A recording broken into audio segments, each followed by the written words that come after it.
প্রিয় মানুষ নর মানুষ সৃষ্টি মহান স্রষ্টার কর্মগুণে আমরা মানুষ নেই তো কোনো অহংকার। আসসালামু আলাইকুম প্রিয় দর্শক, আপনারা দেখছেন এনটিভির নিয়মিত পাক্ষিক আয়োজন লাভেল নিবেদিত মহিলাঙ্গন। আপনাদের সাথে আছি আমি মহসিনা শারমিন নিশাত। সবাইকে শুভেচ্ছা ও স্বাগত। প্রিয় দর্শক, শুরুতেই সময়ের প্রশ্ন।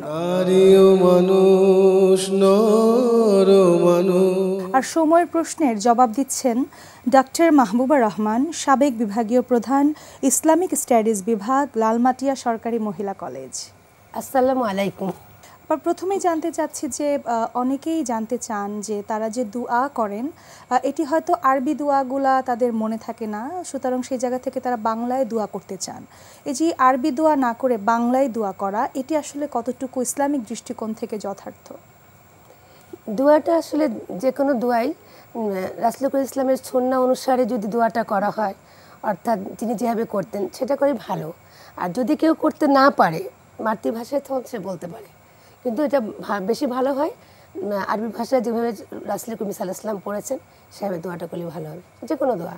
আর যদি সে একান্তই পারছে না, তখন সে মাতৃভাষায় বলতে পারে, সেটাও হবে। জি আপা, সিজদার সময় অনেকে হয়তো আল্লাহ তাআলার কাছে বিভিন্ন দোয়া করতে চান, তো এই যে সিজদার মধ্যে দোয়া করা, কিংবা অনেকে হয়তো আপা দুটো সিজদার পরে আলাদা করে মুনাজাত করছেন, এই জায়গাটার আসলে সঠিক উপায় আসলে যে সিজদার মধ্যে দোয়াটা, এটা হাদিসে রয়েছে করা যায়। কেন সিজদায় দোয়া করলে দোয়াটা কবুল হয়। দোয়াগুলি এভাবে করব যে মাগফিরাতের জন্য করব, আল্লাহর প্রশংসা করে করব। বেশি বেশি করে মাগফিরাতের জন্য করলেই বেশি ভালো হয়, কারণ যত বেশি আমরা আল্লাহর কাছে মাগফিরাত করে দোয়া প্রার্থনা করতে পারবো, তত বেশি আমাদের জন্য লাভবান। কারণ আমাদের ক্ষমা প্রার্থনা করলে তো আমরা ভুল ত্রুটিগুলি মাফ হয়ে যাবে, এবং সিজদার মাধ্যমেই এই দোয়াটা দ্রুত কবুল হয়। এই জন্য আল্লাহ রাসূলুল্লাহ সাল্লাল্লাহু আলাইহি ওয়াসাল্লাম বললেন, তোমরা সিজদার মধ্যে দোয়াটা করো। অর্থাৎ সিজদা যখন করবো, সিজদা বলার পরেই যেভাবে রাসূলুল্লাহ ইসলাম দোয়া করতেন সেইভাবে দোয়াটা পড়তে হবে ইনশাআল্লাহ। আপা, নামাজের ভিতরে যে সূরা পড়া হয়, সেই সূরা, কুরআনের অনেক সূরা আগে এবং পরে রয়েছে, তো কুরআনের যে সিকোয়েন্স, সেই অনুযায়ী কি আসলে নামাজে সূরা সিকোয়েন্স আমাদেরকে মেনে নামাজ পড়া উচিত, নাকি যে কোনো সূরা আগে পরে নামাজ পড়া যায়? এরকম মেনে কোনো ধারাবাহিকভাবে পড়াই ভালো। আর যদি কেউ ভুল করে পড়ে থাকে আগে পেছে, তাহলে গোনা হবে না, কিন্তু চেষ্টা করতে হবে ধারাবাহিক বজায় রাখার, যেটার পরেরটা পড়া ঠিক, মানে একটার পর একটা যেভাবে সাজানো আছে কোরআন শরীফে, ওইভাবে পড়াই ভালো। তারপর ইচ্ছা যদি কেউ ভুলবশত আকপিস করে থাকে, তাহলে গুনাহগার হবে না, কিন্তু ইচ্ছাকৃত না করাই ভালো। জি আপা, অনেক সময় দেখা যায় যে আমরা যেহেতু মুসলিম, আমি মুসলিমদের নিয়ে কথা বলবো, যে আমরা অনেক সময় রেগে যাই। তো একজন মুসলিম হিসেবে এই যে হঠাৎ করে রেগে যাওয়া, যার একটা উপায় হলো যে মেডিটেশন কিংবা নিজের আসলে মস্তিষ্ককে একটু স্থির রাখা, এটির জন্য আসলে কি করণীয় হতে পারে? ইসলামে তো চমৎকারভাবে আমাদের সুযোগ করে দেওয়া হচ্ছে জিকির বা দোয়া করা। যখন আমরা কোনো রকম কোনো পেরেশানিতে পড়ি বা কোনো বিপদে পড়ি, কিংবা খুব একাগ্রচিত্তে আল্লাহকে ডাকতে চাই, জিকির আর দোয়ার উপরে কোনো কিছু নাই। তো জিকির মানে হচ্ছে আল্লাহ রাব্বুল আলামিনের নাম স্মরণ করা, খুব আল্লাহর প্রশংসামূলক বাক্যগুলি দিয়ে আমরা আল্লাহকে স্মরণ করব।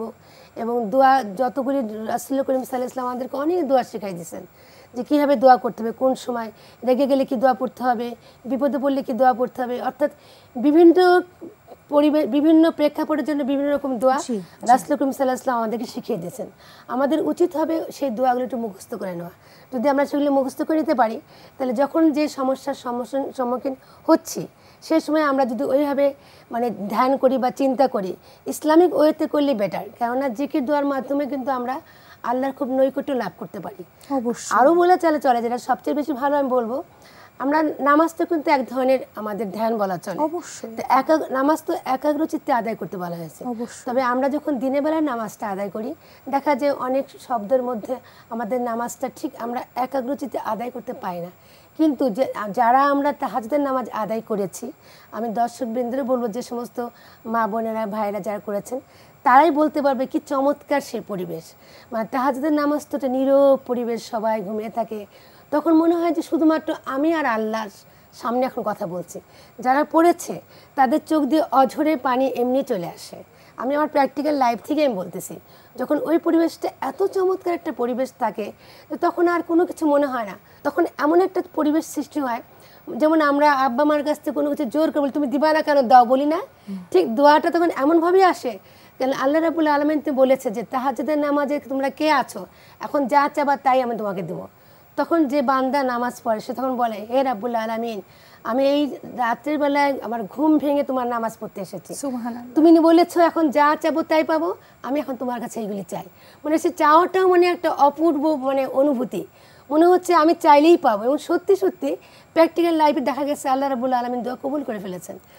আমরা বলবো যারা এরকম করে চিন্তা করতে চায় বা ধ্যানে বসতে চায়, তাহাজ্জুদের নামাজ সবচেয়ে বেস্ট সময় আমার মনে হয়। অবশ্যই আমার প্র্যাকটিক্যাল লাইফ দিয়ে আমি এটা অ্যাপ্লাই করি। অবশ্যই। এবং আপা একজন মুসলিম হিসেবে আমরা এতটাই আসলে ভাগ্যবান যে আমাদের আসলে আলাদা করে কিন্তু কোনো মেডিটেশন প্রয়োজন হয় না, কারণ নামাজ জিকির এটাই আমাদের জন্য বড় মেডিটেশন এবং আল্লাহ তাআলার সাথে একটা সম্পর্ক তৈরি করা। কারণ বিশেষ করে সালাতের মধ্যে সূরা ফাতিহার কিন্তু বলেই দিয়েছে আল্লাহ রাব্বুল আলামিন যে এই সূরা ফাতিহার মাধ্যমে আমার আর বান্দার মধ্যে কথোপকথন হচ্ছে। জি আপা। তাহলে এই যে একটা চমৎকার সুযোগ, যখন আমরা বলি আলহামদুলিল্লাহি রাব্বিল আলামিন, তখন আল্লাহ বলেন যে আমার বান্দা এখন আল্লাহর প্রশংসা করছে। সুবহানাল্লাহ। যখন আমরা বলি যে আর রহমানির রহিম, তখন আল্লাহ বলেন আমার বান্দা এখন আল্লাহর স্রষ্টার মহত্ব এবং শ্রেষ্ঠত্ব বর্ণনা করছে।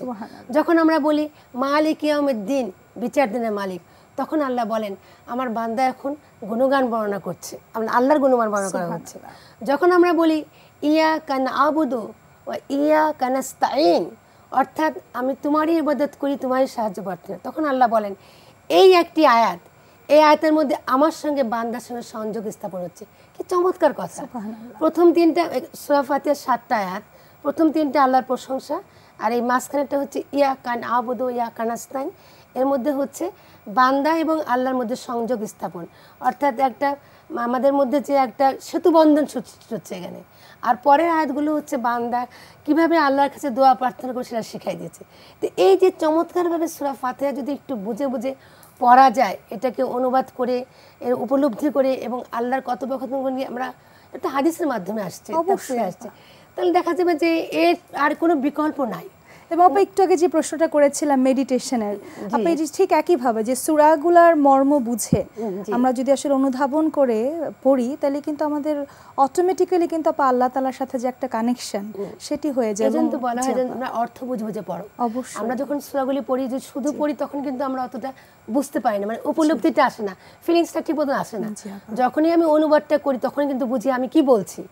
যেহেতু আমরা বাঙালি, আমাদের মাতৃভাষা বাংলা, আর আমরা কোরআনটা পড়ছি আরবি ভাষায়, যখন আমি শব্দগুলি অর্থ বুঝে বুঝে পড়বো, তখন কিন্তু অটোমেটিক আমার মাতৃভাষার ফিলিংসটা এসে যাচ্ছে।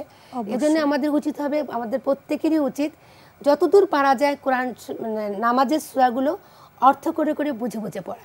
তাহলে যে উদ্দেশ্য নিয়ে আমরা নামাজটা পড়ি, সেটা আমরা প্রায় শতভাগ আল্লাহ রাব্বুল আলামিনের কাছ থেকে আদায় করার মতো সুযোগ পাবো ইনশাআল্লাহ। অবশ্যই আপা, ইনশাআল্লাহ।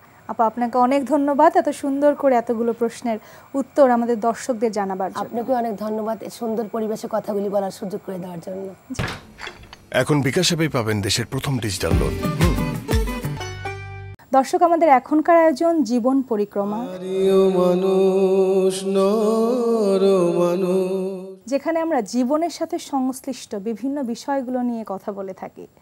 দর্শক, মহান আল্লাহ তাআলার প্রতি সন্তুষ্ট থাকা অনেক বড় এক ধরনের নিয়ামত, যে নিয়ামতের মাধ্যমে প্রতিটা মানুষ নিজের জীবনকে সুন্দর করতে পারে দুনিয়া এবং আখিরাতে। আর এই সুন্দর বিষয়টি নিয়ে কথা বলবার জন্য আজকে আমাদের সাথে রয়েছেন প্রফেসর ডক্টর সালমা আইনি, লেখক ও শিক্ষাবিদ। আসসালামু আলাইকুম রহমতুল্লাহি ওয়া বারাকাতুহু। যে আমাদের সকলের সৃষ্টিকর্তা আমাদের মহান আল্লাহ তাআলা, আল্লাহ রাব্বুল আলামিন, তো এই আল্লাহ তাআলার প্রতি সন্তুষ্ট থাকা আসলে কতটা জরুরি? আলহামদুলিল্লাহি কাসীরা, যে আমাদের আজকের টপিক এত সুন্দর একটি টপিক। জি আপা। আল্লাহ সুবহানাল্লাহু তাআলা আসলে এক অসীম অদ্ভুত সুন্দর এক সত্তা, জি আপা, যার কথা আসলে আমরা চিন্তা করে আমাদের এই মানবিক জীবনে চিন্তা করে কত দূর যেতে পারবো জানি না। তবে আপনি যেই মাত্র টপিকটির কথা বললেন, সেই মুহূর্তে আমার মনের মধ্যে যেটি এলো সেটি হলো যে যখন যারা জান্নাতবাসী হবেন তাদের সবচেয়ে বড় পুরস্কার হবে জান্নাতে আল্লাহ সুবহানাহু ওয়া তাআলার সাথে সাক্ষাৎ। সুবহানাল্লাহ, কারণ সব কিছু পাবার পরেও বারবার ওনাদেরকে জানতে চাওয়া হবে, আর কি চাও তুমি, আর কি চাও। শেষ পর্যন্ত আল্লাহ সুবহানাহু ওয়া তাআলা নিজেকে উন্মোচিত করবেন। তো তাকে যে দেখতে পাওয়া, যাকে না দেখে আমরা তার কথা ভাবি, তাকে ভালোবাসি, তার কথা মেনে চলার চেষ্টা করি একেবারে না দেখে, তাহলে তিনি যখন আমাদের সামনে নিজেকে প্রকাশ করবেন, না জানি কি এক অদ্ভুত ঘটনা ঘটবে। আলহামদুলিল্লাহি কাসিরা।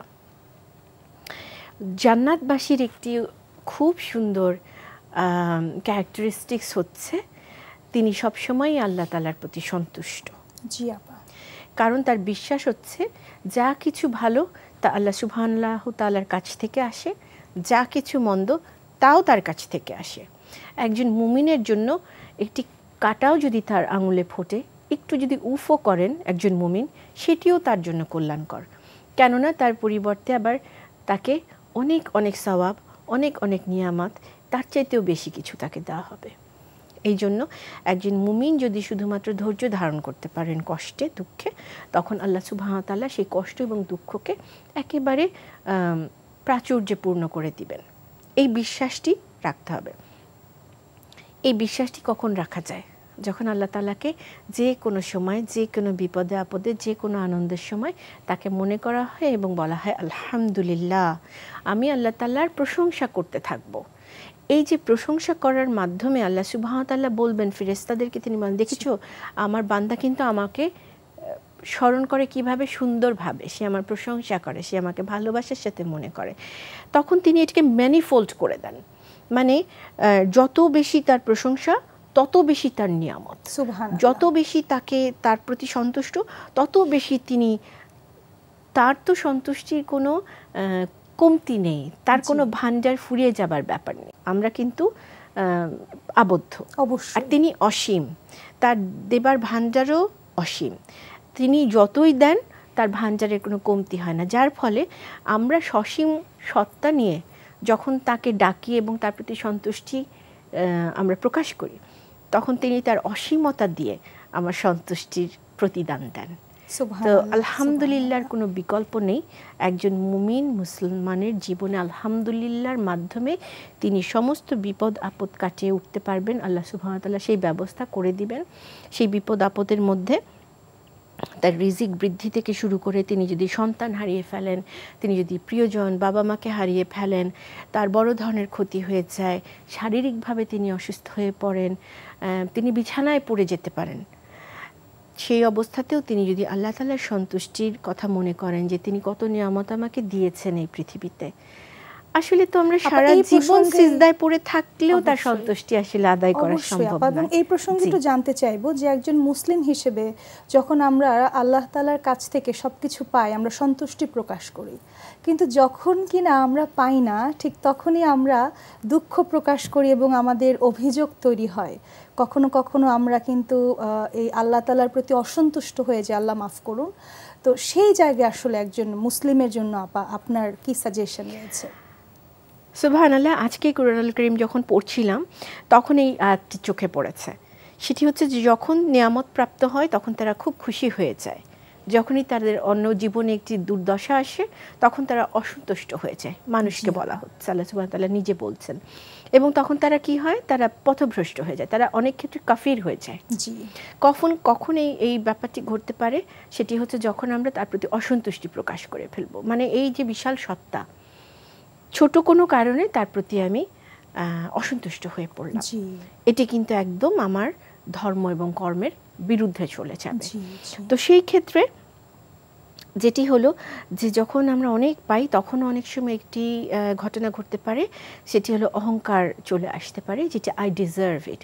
Actually we don't deserve anything, to be very honest. এটা যদি আমরা একটু চিন্তা করি ঠান্ডাভাবে, তাহলে দেখব যে উই ডিজার্ভ নাথিং।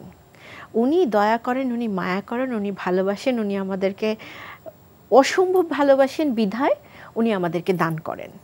এবং তিনি তার কাছে যখন আমরা কেউ চাই, যখন কোনো ব্যক্তি আল্লাহ সুবহানাহু ওয়া তাআলার কাছে কোনো কিছু হাত পেতে চান, তার কাছে চান, এটি বলাই আছে যে আল্লাহ সুবহানাহু ওয়া তাআলা সেই হাতকে ফিরিয়ে দিতে লজ্জা বোধ করেন।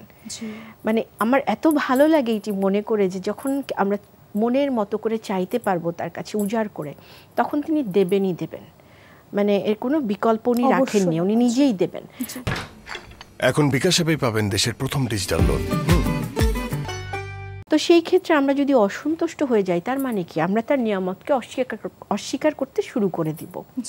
হয়তো ছোট্ট একটি ব্যাপারে আমি অসন্তুষ্ট, আমার মন মতো হয়নি, আর উনি যে বিশাল জগৎ আমাকে দিয়ে রেখেছেন, না চাইতেই পাচ্ছি পানি, প্রথমত অক্সিজেন। সুবহানাল্লাহ। পানি ছাড়াও কিছুদিন, হয়তো 2 দিন 3 দিন সার্ভাইভ সম্ভব, অক্সিজেন ছাড়া কতক্ষণ সম্ভব? যে হসপিটালে ভর্তি হলে প্রতি সেকেন্ড অক্সিজেনের জন্য কত টাকা পে করতে হচ্ছে, চিন্তাও করা যায় না। কত টাকা তাহলে আমাদের পুরো জীবনের জন্য কত মূল্যবান একটি জিনিস আল্লাহ তাআলা আমাদেরকে দিয়েছেন। জি, এবং হসপিটালে অক্সিজেন যে গ্রহণ করা হচ্ছে সেটি তো এক বিষয়, কি অবস্থায় সেই গ্রহণটা। জি, এখন তুমি নির্দ্বিধায় আনন্দ চিত্তে আমরা অক্সিজেন গ্রহণ করছি, কার্বন ডাইঅক্সাইড ছেড়ে দিচ্ছি, আর হসপিটালে তো আমার সেই অবস্থাটাই থাকে না। তো আল্লাহ তাআলার প্রতি অসন্তুষ্ট কোনো অবস্থাতেই হওয়া যাবে না, তিনি দিয়েই যাচ্ছেন, এটি মনের মধ্যে রাখতে হবে। একটু সমসাময়িক যে প্রেক্ষাপট সেই দিকের যদি আমরা একটু তাকাই, যে দেখা যায় মহান আল্লাহ তাআলা আমাদেরকে এত কিছু দিয়েছেন, তারপরেও আমরা হয়তো অনেক সময় অনেক বেশি অসন্তুষ্ট হই। তো অনেক কিছু পাওয়ার পরেও যখন মানুষ অসন্তুষ্ট হয়, সেই ক্ষেত্রগুলোকে আপনি কিভাবে দেখছেন? আসলে অসন্তুষ্টি বন্ধ কিভাবে করা যায় আমি সেটি একটু বলি। সেটি হচ্ছে যে যদি আমার কিছু কখন অসন্তুষ্টি, যেটি আমি একটি কিছু চাইছি সেটি আমি পাচ্ছি না, এটাই তো মূল কথা। আমার হয়তো একটি বাড়ি আছে, আমি 10টি বাড়ি চাচ্ছি। আমার একটি গাড়ি আছে, আমি 10টি গাড়ি চাচ্ছি। এক্স্যাক্টলি। মহান আল্লাহ তাআলা আমাদেরকে স্বামী সন্তান দিয়েছেন, আমি এবার বিদেশ ভ্রমণ করতে চাচ্ছি। রাইট। তো আসলে অসন্তুষ্টির কোনো সীমা পরিসীমা নেই। এটা কি আপা অসন্তুষ্টি নাকি আমরা লোভ বলবো? অসন্তুষ্টি থেকে লোভের জন্ম।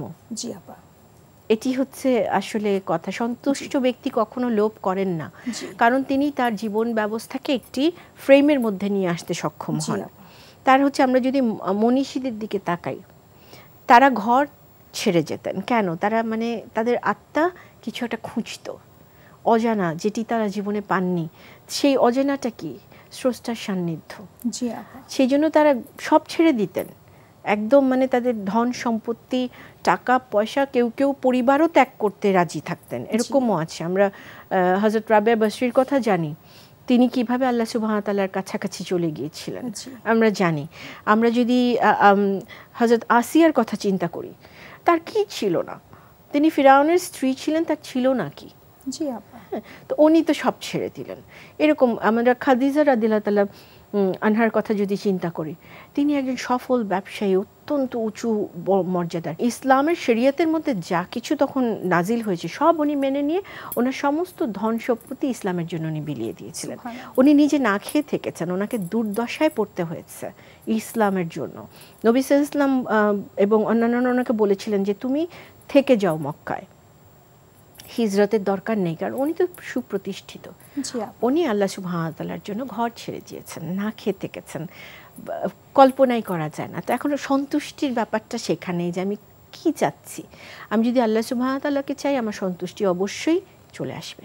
আর যদি আমি পৃথিবীকে চাই, আমার সন্তুষ্টি আসবে না, আমার অসন্তুষ্টি বাড়তে থাকবে। আমাদের কি চিন্তা করা উচিত? আমাকে আল্লাহ তাআলা কি কি দিয়েছেন, তাহলে যা দিয়েছেন আর যা দেননি, কেন দেননি? আমার ভালোর জন্য দেননি। আমার তো অজানা অনেক কিছু রয়েছে, আমাদের তো জীবনে বেশি অংশই অজানা।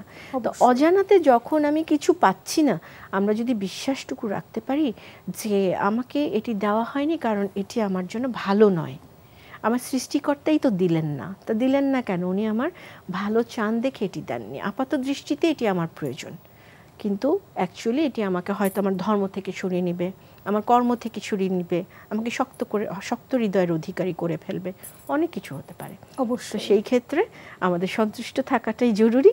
আর অসন্তুষ্টির ক্ষেত্রে যে না আমি অসন্তুষ্ট হব না, তাওয়াক্কালতু আলাল্লাহ। অবশ্যই আপা, এতক্ষণ যেটি শুনলাম যে আল্লাহ তাআলার প্রতি কিভাবে আমরা সন্তুষ্ট থাকতে পারি, এবার একটু জানবো যে আল্লাহ তাআলাকে আমরা কিভাবে সন্তুষ্ট রাখতে পারি। খুব সহজ, জি শুধুমাত্র ওনাকে ভালোবাসতে হবে, ওনার সত্তাকে বিশ্বাস করে নিতে হবে। তিনি একক সত্তা, অদ্বিতীয়, তার মতো দ্বিতীয় কেউ নেই। কারণ আমরা অনেক ক্ষেত্রেই মুখে না বললেও কর্মক্ষেত্রে, মানে প্রতিদিনকার কাজে কর্মে আমরা ওনাকে শরীক করে ফেলি।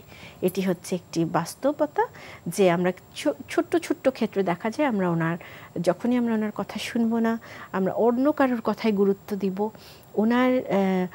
উনি যা করতে বলেছেন সেটিকে পাশ কাটিয়ে আমরা কোনো মানুষকে সন্তুষ্ট করতে যাব, সেটি যে কোনো কারণেই হোক না কেন, নানা কারণেই আমরা সেটি করে থাকি। সেটি যদি আল্লাহ সুবহানাহু ওয়া তাআলার জুরিসডিকশনের বিরুদ্ধে যায়, তাহলেই দেখা যাবে যে আমরা আসলে ওনাকে অসন্তুষ্ট করছি। আর যদি আমরা ওনাকেই ভালোবেসে, ওনাকেই সামনে রেখে, যে উনি এটা বলেছেন করো, এটা বলেছেন করো না, তাতে হ্যাঁ আমার বিপদ আপদ হবে না, হবে। কারণ ওনার পথে চলতে গেলে, সরল সঠিক পথে চলতে গেলে আমাদের দুর্গম পথ হবে। কারণ উনি বলেছেন আমি কি পরীক্ষা ছাড়াই তোমাকে জান্নাতে নিব? তা আমাকে জান্নাতে যাওয়ারও আমার ভালো লাগে, আমি জান্নাতেও যেতে চাই, আবার আমি কোনো রকম পরীক্ষা দিতেও রাজি না, এটা তো হলো না। তো পরীক্ষা আসবে, কিন্তু ওই যে ধৈর্য ধারণ, সন্তুষ্টি, আলহামদুলিল্লাহ রাব্বিল আলামিন, এটি বলে বলে দেখা যাবে যে তখন উনি সেই বিপদ আমাকে কাটিয়ে দিবেন। হঠাৎ করে আলোর রেখা চলে আসবে, মানে বলে না যে টানেলের এন্ডে একটি আলো রয়েছে। আমাদেরকে তো নবী রাসূলদের মতো কোনো পরীক্ষায় পড়তে হচ্ছে না, সাহাবীদের মতো কোনো পরীক্ষায় পড়তে হচ্ছে না, কঠিন পরীক্ষা কল্পনাও করতে পারি না। আমাদের মতো মানুষ এটি কল্পনাও করতে পারে না। মানে আমাদের কাছে এই উদাহরণগুলো কিন্তু দেয়া হয়েছে যেন আমরা আসলে আল্লাহ তাআলার প্রতি আরো সন্তুষ্ট হই। যে নবীর সন্তান, সকল সন্তানকে আসলে নিয়ে যাওয়া হয়েছে, সেও কিন্তু সন্তুষ্ট ছিলেন। এক্স্যাক্টলি। আর আমরা নবী সাল্লাল্লাহু আলাইহি ওয়াসাল্লামের দিকে তাকালেই আমাদের হয়ে যায়। অবশ্যই। আপনাকে অনেক ধন্যবাদ এত সুন্দর করে, এত সুন্দর একটি বিষয়কে সকলের কাছে তুলে ধরবার জন্য। আল্লাহ সুবহানাহু ওয়া তাআলা যাতে আমাদের প্রচেষ্টা কবুল করেন, তিনি কবুল করলে আমাদের সবকিছুই সহজ হবে ইনশাআল্লাহ তাআলা। প্রিয় দর্শক, আপনারা দেখছেন লাভেলো নিবেদিত মহিলাঙ্গন। আমরা একেবারেই শেষ পর্যায়ে চলে এসেছি। আপনারা পৃথিবীর যে কোনো প্রান্ত থেকে মহিলাঙ্গন আবারও দেখতে চাইলে ভিজিট করতে হবে এনটিভির ওয়েবসাইটে www.ntvbd.com। এছাড়াও আপনারা ভিজিট করতে পারেন এনটিভির ভেরিফাইড ফেসবুক পেজ এবং ইউটিউব চ্যানেলটিও। প্রিয় দর্শক, আপনারা আপনাদের মতামত, অভিমত কিংবা পরামর্শ আমাদেরকে জানাতে পারেন চিঠি লিখে এই ঠিকানায়: পরিচালক মহিলাঙ্গন, এনটিভি, বিএসইসি ভবন, 102 কাজী নজরুল ইসলাম এভিনিউ, কারওয়ান বাজার, ঢাকা 1215। প্রিয় দর্শক, আজকের মতো বিদায় নিচ্ছি। মহান আল্লাহ তাআলা আমাদেরকে সুন্দর রাখুন, সুস্থ রাখুন। আসসালামু আলাইকুম।